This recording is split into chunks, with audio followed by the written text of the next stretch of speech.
Hello, this is your teacher Jam.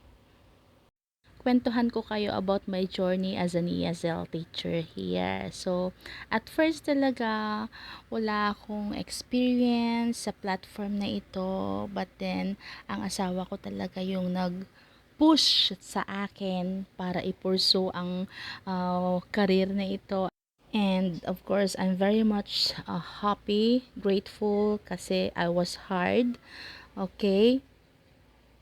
At first kasi talagang para sa akin laro-laro lang yung pag-a-apply ko, and then until such time na nakumpleto ko yung requirements, na ipasa ko yung demo and lahat-lahat until I was na on board ako, until na launch ako. And nakakatuwa pa yung first na lesson ko or yung first class ko, kasi I really don't know what to do. Kulang na kulang ako sa mga trainings.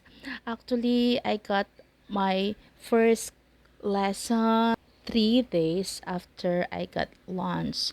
So, yung feeling na gusto mong kumita.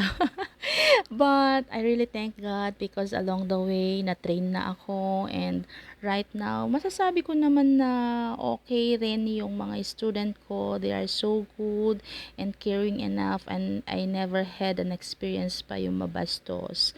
Kaya, if you really want to try to become an ESL teacher at duman ito sa wall mo, try it. I will put my link below this sa comment section. Kasi ang alam nyo ba, ang pinampuhunan ko lang is not about my talent naman, kundi lakas ng loob para ipagpatuloy. Kailangan magkaroon ka lang ng lakas ng loob. Kasi hindi rin naman lahat, marami as an ESL teacher, marami rin yung hindi marunong or wala silang accent, but eventually as they go along, and then maaano naman yan mapapractice naman yan and in this company talaga sulit na sulit kasi ang dami-daming training. Kaya if you really want to have a work part-time or full-time, you are welcome here. I will just put my link below. Okay? Sa lahat ng mga aspiring ESL teachers, hope this video help you a lot at napalakas ko yung loob nyo. Okay po? So, maraming salamat sa panonood ng aking napakasimpleng video.